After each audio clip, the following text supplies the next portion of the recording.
What's good? Came on up in here, man, to come holler at y'all on this thing with Shedeur Sanders. From my observation, looked like the NFL blinked.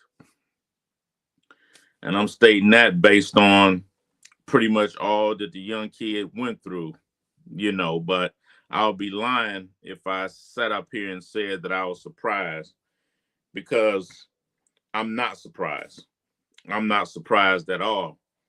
I mean, of course, I'm into the fairy tale endings and all of that, but I'm looking at what basically evolved over time from Deion Sanders basically getting hired down there at Jackson State, what he had to go through to get hired at Jackson State, and then how the community looked at him from leaving Jackson State and then going on to Colorado, and how he brought his son and all that. But people, they're remiss and they forget about what Deion Sanders did when he took that kid, Travis Hunter, that went to,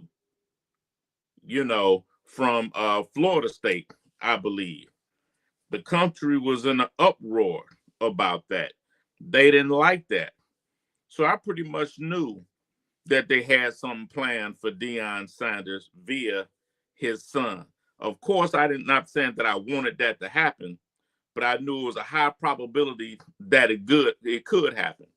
And if you're looking at my my handle, it's pretty much saying Kaepernick, Shedeur Sanders, and the NFL blinked. They knew that boy was top 5, within my opinion. And how he slid past 21. Nobody expected him to go past 21 and then to fall out of the first round period. But then you don't even take him on the second day. That was definitely a shot. That was definitely a shot that they didn't want not only Shedeur to overcome, and some could be said to his father as well. But for me, it was bigger than that. But check out this clip right here. Thought this pro day was revelatory. I think my huge takeaway is I don't think he can draft Shedeur Sanders because he passed the football. I think he'll be undrafted all through 7 rounds. There's no possible way he could draft him. Bring up the videotape, guys. If all the guys who pat the ball, like that guy never amounted to anything, give me more. It's not just a one-off. Matthew Stafford is a pat right before he throws, has never done squat in the league and never made any money. This guy doesn't have a bright future. Look at the pat before the giant deep ball. Again, you can't draft Shedeur. Josh Allen, what, you want MVP? Pat before he throws the ball. Brady, again, he actually played for a team called the Pats, and he's patting. Rodgers, watch Pat, get out of here. Guys, I'm going to go back down to planet Earth now. You knew that after Shedeur's workout, showcase, spectacle, whatever, circus, whatever you want to call it, there were going to be takes, and there were going to be daggers, and there were going to be critics. Even if someone didn't have any criticism, they were going to make it up just to resonate and just to be heard. And that's going to be the Shedeur story at the draft. And when he starts week 1, whatever it may be, there's going to be criticism just for criticism's sake. But standing there watching him, patting the ball before he throws and saying this is going to be a big problem and he's going to break the rookie interceptions record is stupid. What's good, Moore? I see you out there, baby. What up, though, to you? Everybody that's tapped in with me, man, go ahead, give me a thumbs up, a like, and all that other good stuff, man. And subscribe, follow, and the rest that comes along with it, man. I appreciate y'all, man. I know there's a lot of things y'all could be doing today, but to slide up in here and chop it up with your boy, man, that means a whole lot to me, man. A whole lot to me, and that's just real, But what I want to do, I want to go ahead and take some time to remind y'all about something. Some of y'all may have forgot about this guy right here and all what he went through with the league. And this is why I believe that the league blinked. The league did not want that work for real. And let's not forget, you had what Kaepernick was suing the league over. The whole thing about collusion and colluding against him so he could not get a job. Okay, and it was all over the kneeling thing or whatever the case, wherever you may fall with that. I've seen the similarities between what happened with Kaepernick and what happened with Shedeur Sanders, or what was happening with Shedeur Sanders. It's so clear that you had a collusion that was starting to develop. Now, I'm not really going off into the race thing on this. And there's a reason why. Because a lot of times, man, I don't try to bite off into the race stuff because you got so many race hustlers out here that try to hustle off that. And I mean, for me, we at the point now in this country, I'm not saying that we've gotten over that, but I'm saying we at the point in this country where I think that's becoming a dated argument. And let me make my point. So as we go forward into this whole little thing here, you see that Shedeur was drafted in the 5th round today. And that's why I say the NFL blinked, because you were starting to get the media that was starting to create a narrative. And you had Kaepernick being brought up and different things being brought up. And understand, the league barely got out of that situation. They went over there and hired Jay-Z, as an ambassador to try to smooth the community over somewhat. So I knew that it wouldn't go to a situation to where he would not go undrafted, even though I didn't put it past him, but check this out right here. Yeah, this is It's so funny. It's funny when he's lost for words because I know what's going on. But it's funny because he never comes to the conclusion. No, he never does. No, He gonna be the last one to ever say that. I like to have hope, and I trust God. Dang, God ain't it. This ain't God. This the devil. It wasn't cute after 21. That was the final straw. But you can explain. This is just unexplainable now. This to the point now where you. Well, let me stop that because there's music in there and y'all know how all that go. But you hear the boys, I mean, they laughing about it, and they keeping their spirits up, which is a blessing. And it's good for Shedeur to see, okay, coming behind a legendary father, man, is powerful. Because, I mean, who wasn't a big Deion fan besides someone that didn't like his brashness? But guess what? They didn't like Ali's brashness at the end of the day. But you had to celebrate it. Shedeur did a whole lot. He went into 2 different programs, man, that were basically in the toilet, and he resurrected both of them programs, and he showed poise. Okay, but that wasn't it at the end of the day. I know the boys said that it was the devil. I don't think it was the devil. I think at the end of the day, we got our own battles, even with our own kids. We taking them. He was on his father's coattail for long, but now this is his test to see what's going to go on and what's going to happen.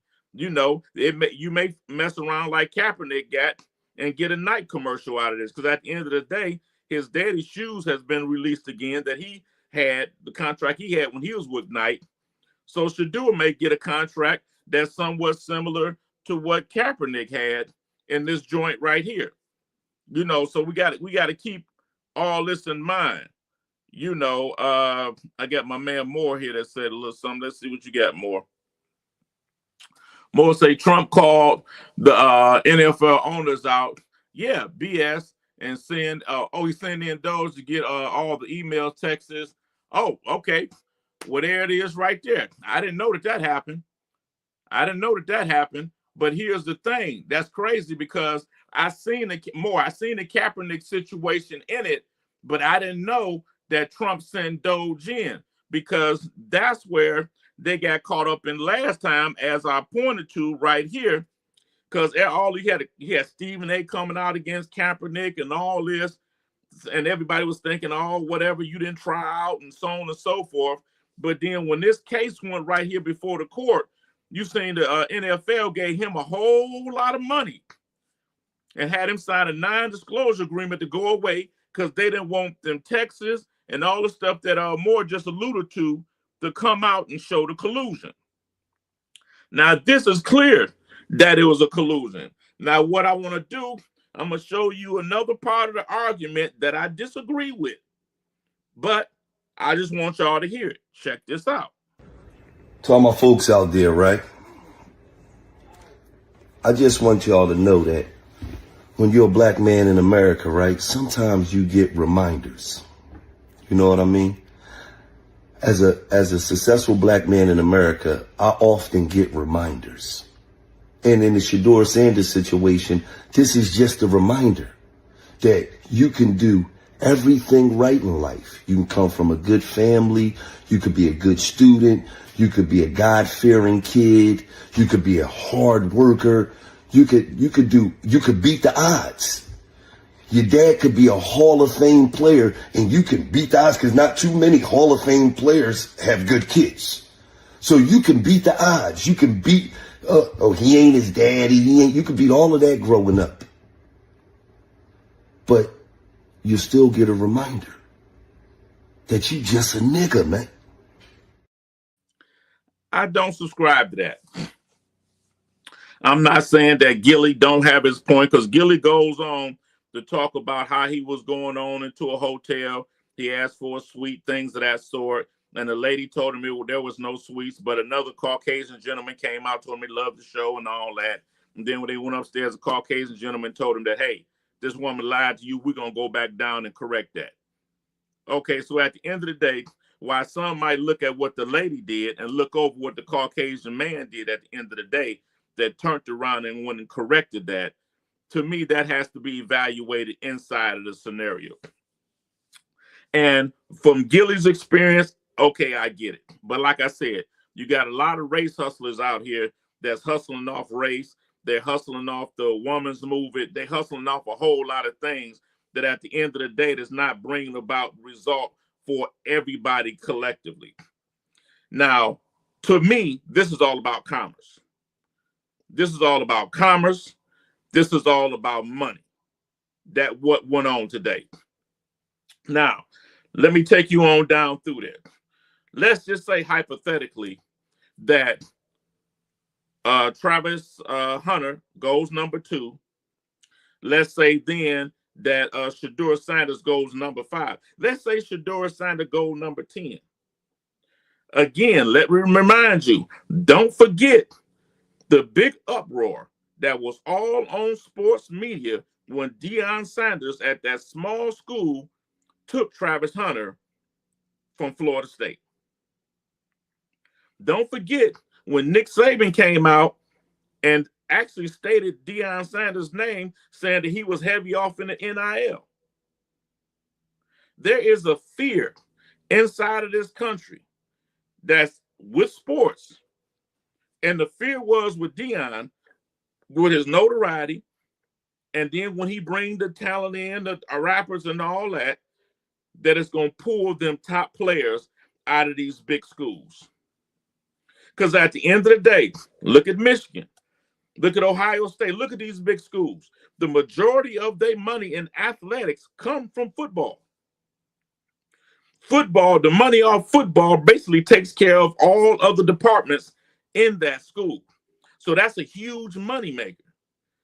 Now, if you got basically all your top talent basically going out there to Deion and Deion getting the run of the litter and the pick, what happens to those jobs? What happens to those schools that have a more selective outlook and a representation of their staff? And that's what we got to look at. Everything ain't about race. Everything ain't about, nigga wake up call and all this. This breaks down to straight up money and economics. Now, you have Travis Scott, but they had Travis Hunter go at number 2. Now you have Deion Sanders' son go at 5. And then as Moore pointed out, which I didn't know, Trump was going to send Doge in there to start pulling emails and all this other stuff to see what was going on. That's the same exact thing that happened with Kaepernick. Let's not forget that. Keep that in mind. And the league barely got away. The Shield got a couple of dents in it at that time. That's why I think you turned around and you seen that boy get selected in 5. But now, hold on.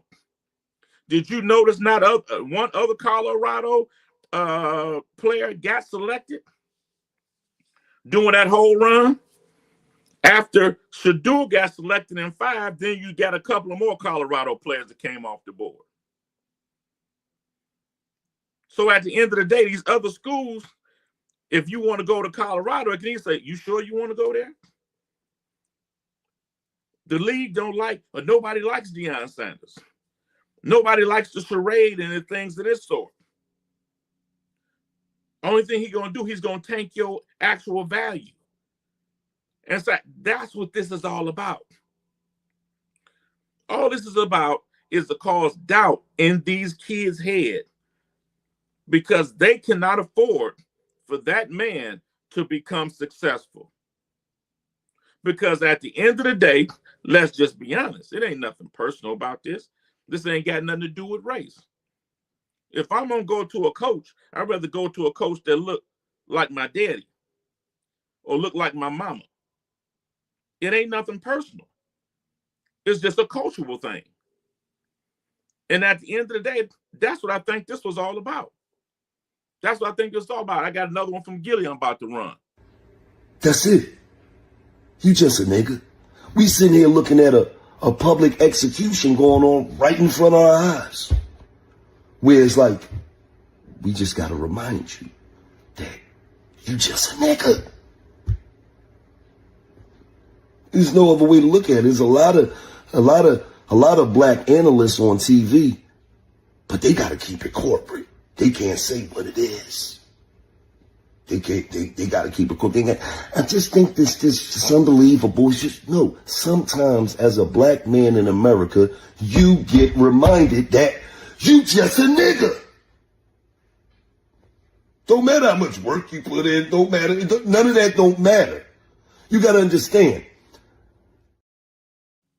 Now, for some people, like I said, I don't agree with how Gilly see that. But Gilly got his own experiences. And I can't negate or take away from what he feels and what he sees himself. Like most people feel about the MAGA people. They feel MAGA. Now, I voted for Trump. I tell everybody I voted for Trump and I have my reasons that I voted for Trump. You know what I'm saying? But some people in our community, and not only our community, because you got a lot of people that's Caucasian that did not vote for Trump. They hate him. But everybody think everybody MAGA has to be racist and all that. No. Now, are there some that want the glory days of all that to come back? I mean, it's in the fabric of the country. It is there. No one's saying it's not. But I don't think that that's the mass majority anymore. Just like if you go watch the clip from Gilly talks about how a woman, and I said this, I'm overstating myself somewhat, how a woman denied him at a hotel a suite. A Caucasian guy came in, hey, I love your show, ... Went upstairs and told Gilly, man, there's none of the suites taken. We about to go back downstairs. And this right here is all about commerce. College football is big business. College football is a lot of money.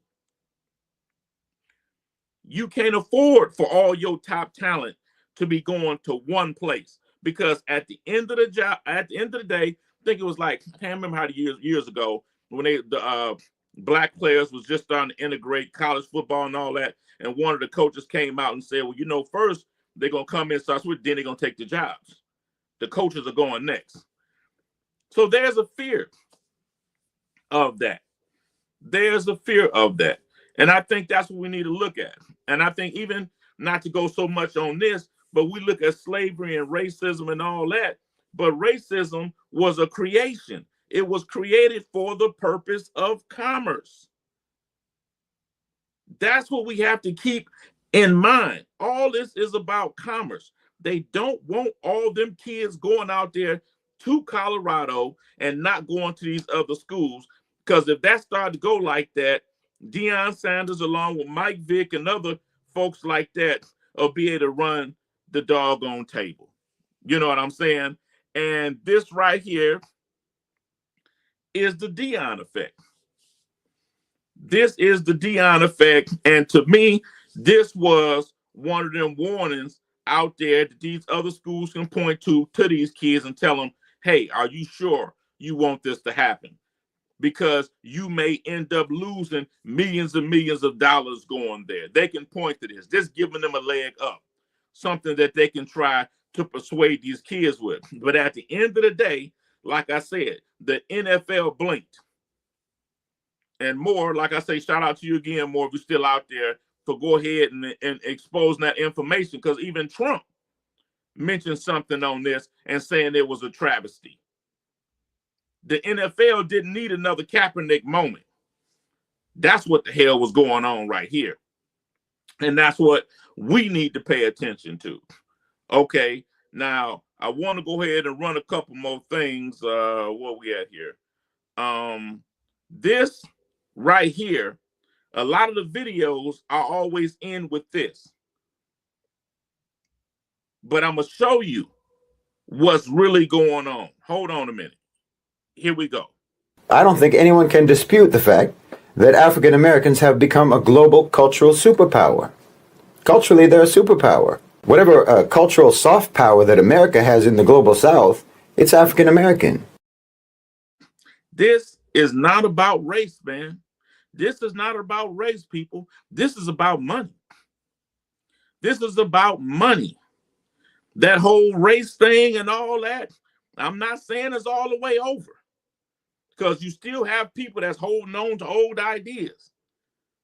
But we're in a different era now.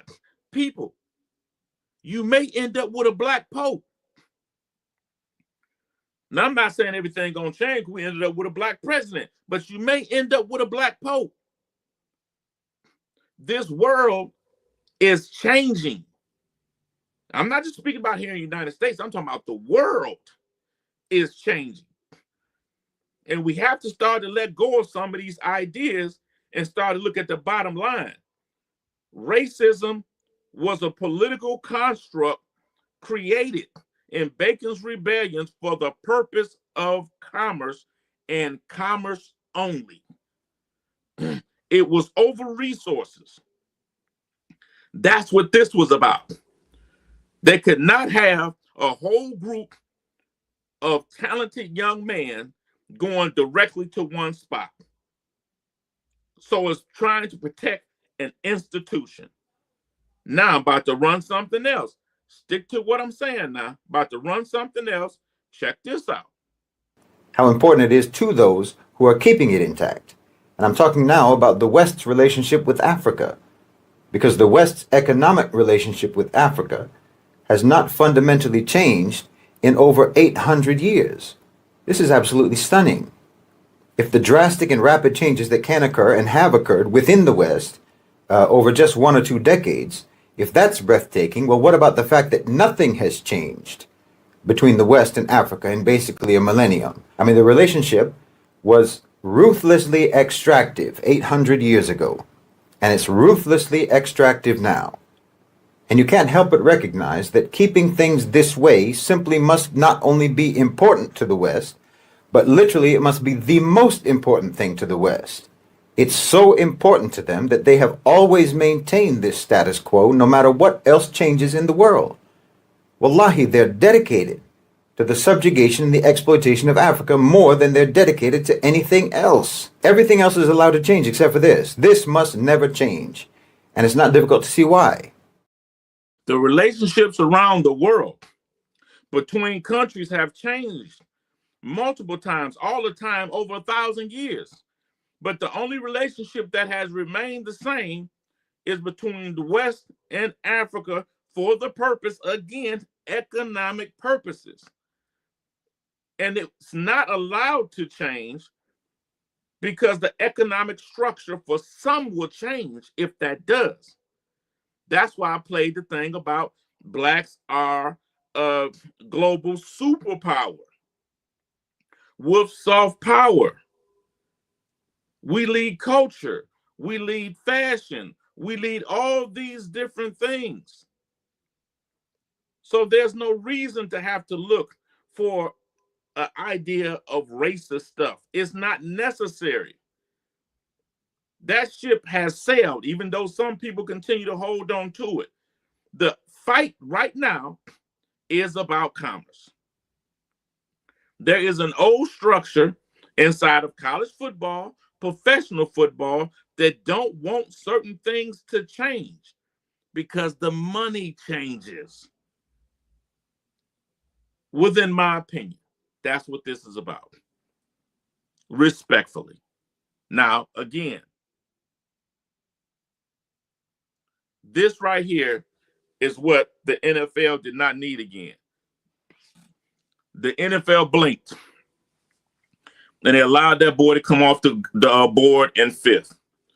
But it allowed for enough doubt to be put in enough college kids' head, and that enough colleges can use to try to stop that, let's say, wave that's going toward the Colorado Buffaloes. And at the end of the day, that's what I believe this is about. And I'm happy that that young man did come off the board. He's going to have to earn his bones or whatever. And at the end of the day, that's what it's about. It's about merit. Now, we know at the end of the day, as the one guy was stating in the video I played earlier, it ain't all about hard work and all that sometimes. A lot of times what you see right now is all about somebody just saying you and not you. That's what it is. And it's been like that for a long time. But that's my take. Just want to tap in with y'all, man, on it. Shout out to you more, and shout out to any of the other homies to be coming through here, and we be raising hell. No, I ain't been on this thing for a minute, but yo, as always, I appreciate you. Give me a like, man. Give me some follows. Give me some subscriptions. All that other good stuff. We ain't jump off of nothing heavy today, but I wasn't trying to stay in y'all face too long at the end of the day. I know sometimes I be leaning on this thing real hard, boy, and be weighing in hard on you, you know? What up, though, Preem? Oh, man, listen here. This was something light, Preem. I wasn't really trying to do nothing serious, but I just seen a little something with this whole Deion Sanders thing. I just wanted to tap in on it with a different perspective. But, yo, I'm coming back, man. And, Preem, you gotta be ready, bro.